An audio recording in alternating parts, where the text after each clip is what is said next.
How to play Puerto Rico. The object of Puerto Rico is to end the game with the most victory points. Players get victory points for buildings they own, shipping produced goods, and as a bonus from certain large buildings. Game pieces. The game board. All the available buildings and doubloons are kept here at the center of the table. The player board. Each player places their board before them. This board has 12 spaces for buildings and 12 spaces for plantations. The plantation tiles. There are 6 types of plantation tiles: corn, indigo, sugar, tobacco, coffee, and quarries. Buildings. There are 3 types: production buildings for each type of good, except corn, violet buildings, offering players special privileges, and large buildings, offering bonus victory points at the end of the game. The trading house has space for 4 goods to be traded for doubloons and the value of each type of good listed. Colonist ship. This ship holds available colonists needed to operate buildings and plantations. The cargo ships. 3 ships of varying carrying capacity for goods to be shipped for victory points. The roll cards. 7 different rolls, each representing an action for all players to take, with a special privilege for the player who selects the roll. The settler. Players choose a face-up plantation and put it on an empty island space. Only the player who chooses settler can take a quarry this turn. All remaining face-up plantations are discarded and new plantations are drawn. The mayor. The player who chooses mayor can start by choosing 1 extra colonist from the colonist supply. Then, starting with the mayor and moving clockwise, each player takes 1 colonist from the colonist ship until the ship is empty. Players may place their new colonists and move any existing colonists to the white circles on the buildings and plantations. Only buildings and plantations with a colonist are considered operating and may be used. Players must fill all available white spaces. If a player has no room for colonists, they may store the extra colonists on San Juan to wait for the next mayor phase. Finally, the colonist ship is refilled. The mayor puts a colonist from the supply on the ship for each empty white circle on all players' buildings. At a minimum, the colonist ship must be refilled to match the number of players. The builder. Players may choose a building from the game board and pay doubloons to build it. The cost of the building is the number in the first white circle. The player who chooses builder pays 1 less doubloon to build.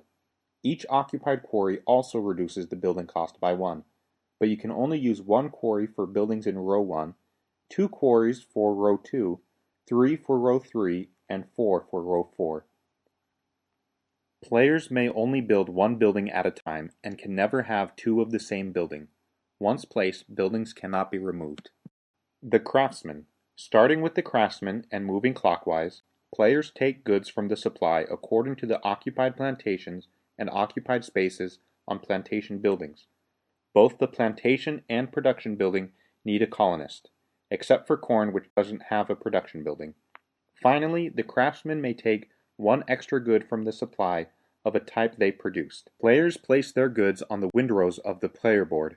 If there are not enough goods in the supply, the players do without. The trader.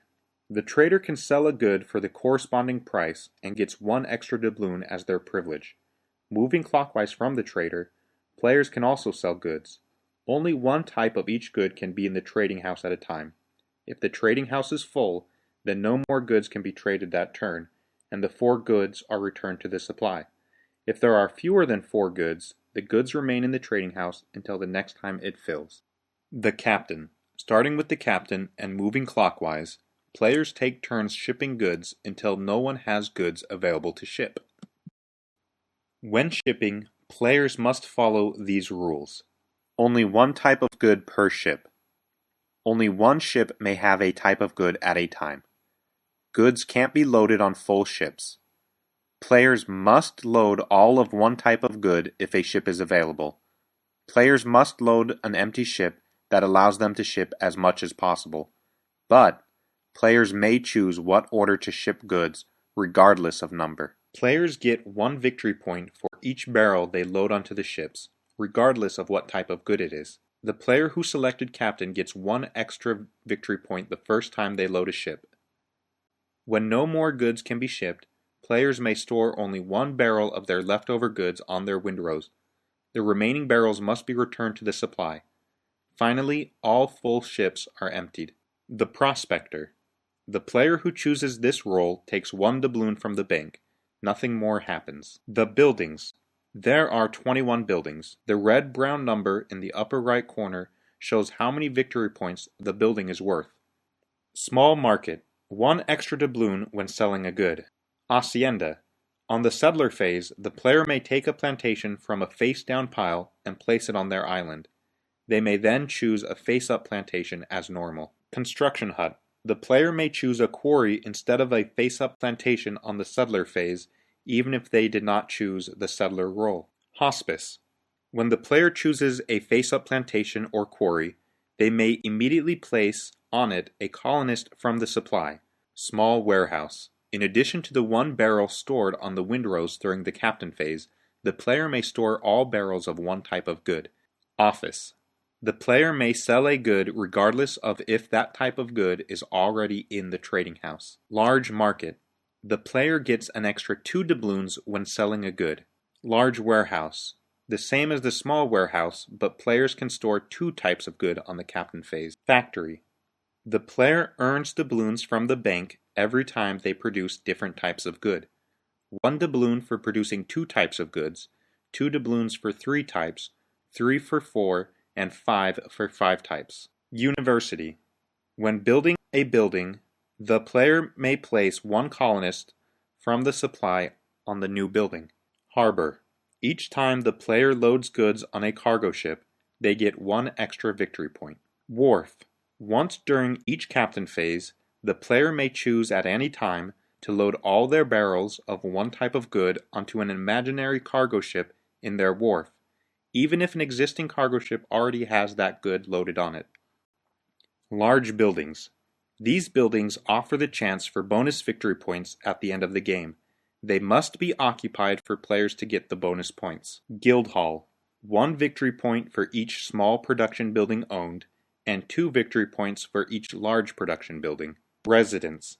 Extra victory points for the number of occupied plantations and quarries. Fortress. 1 victory point for every 3 colonists. Customs House. 1 victory point for every 4 victory points earned through shipping. City Hall. 1 victory point for every violet-colored building owned. Gameplay. The game starts with the first player taking the governor card. The governor and the player to their left start with an indigo plantation, and all other players start with a corn plantation. All players start with 3 doubloons. The governor then chooses 1 roll card and places it face up next to their player board. The player then takes the action associated with the roll card.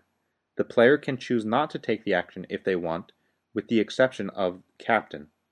They can also choose not to use their privilege. Then, moving clockwise from the player who chose the roll card, each player has a chance to take the associated action.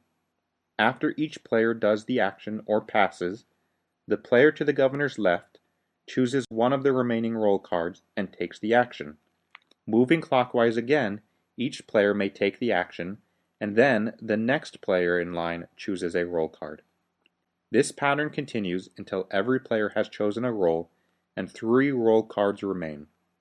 The governor then places 1 doubloon on each remaining roll card and passes the governor card to the player on their left. A new round starts with the new governor and continues in the same fashion until the end of the game. The game ends at the end of the round in which one of these 3 things happens. There are not enough colonists to refill the colonist ship as required. At least 1 player fills all 12 spaces in the city with buildings. All the victory points are used up in the captain phase. Players should still count how many points they would earn that captain phase on paper if needed. Players add up all their victory points from victory point chips, all buildings owned, occupied and unoccupied, and all occupied large buildings. Whoever has the most victory points wins. The tiebreaker is adding together all remaining goods and doubloons. Here is a table showing what you'll need to set up a game for 3, 4, and 5 players. Feel free to pause the video now if needed. Thank you for watching. If you have any more questions about the rules, please ask in a comment below. You can watch my sample gameplay video for an example of how to play. Also, be sure to check out my 5 ways to win for Puerto Rico video.